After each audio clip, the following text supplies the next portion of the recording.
অতি কবিতার কথা মানব মৃত্যুঞ্জয়, কবিতা পাঠ মানব মৃত্যুঞ্জয়। হঠাৎ দেখা পালো আজি তোমাক বিশেষ স্থানত, বিশেষ ক্ষণ। পাহৰিব ধৰা অতীতে যেন পুনৰ হৃদস্পন্দনত বজাই তুলিছিল সুৰৰ ঝংকাৰ। মন গৈছিল তোমাক কাষৰ পৰা চাবলৈ, কিন্তু থমকি ৰল মোৰ দুখৰি।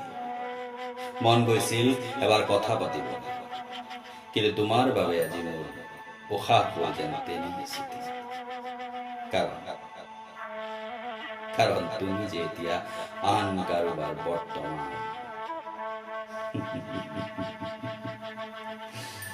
সাগৰিকা সাগৰিকা। কবি যতীন্দ্ৰনাথ দুৱৰাই কৈছে, অতীতক যোৱা হ'ব, কিন্তু পাহৰিব পাৰি জানো অতীতক? অতীতৰ স্মৃতিয়ে বাৰুকৈ খুন্দিয়াই মোৰ হৃদয়। আছেনে মনত তোমাৰ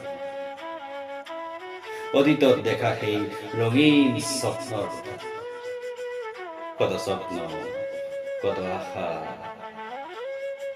সকলো বতাহ বৰষুণেৰে ভৰপূৰ, মাত্ৰ এজাক ধুমুহা। সকলো আলৈ আথানি হৈ পৰিছিল ধুমুহা জাকত। চাৰিওফালে যেন ঘোৰ আন্ধাৰ, আৰু মই বৃহৎ মৰুভূমিৰ মাজত এক দৃষ্টিহীন মানৱ। সাগৰিকা, মোৰ দৰে দৃষ্টিহীন নহবা তুমি। নতুন স্বপ্নৰে সজাই তোলা নিজৰ বৰ্তমান। মোৰ দৰে পংগু কৰি নলবা নিজক। হৃদয়ৰ জ্যোতিৰে আলোকিত কৰি লোৱা তোমাৰ জীৱন।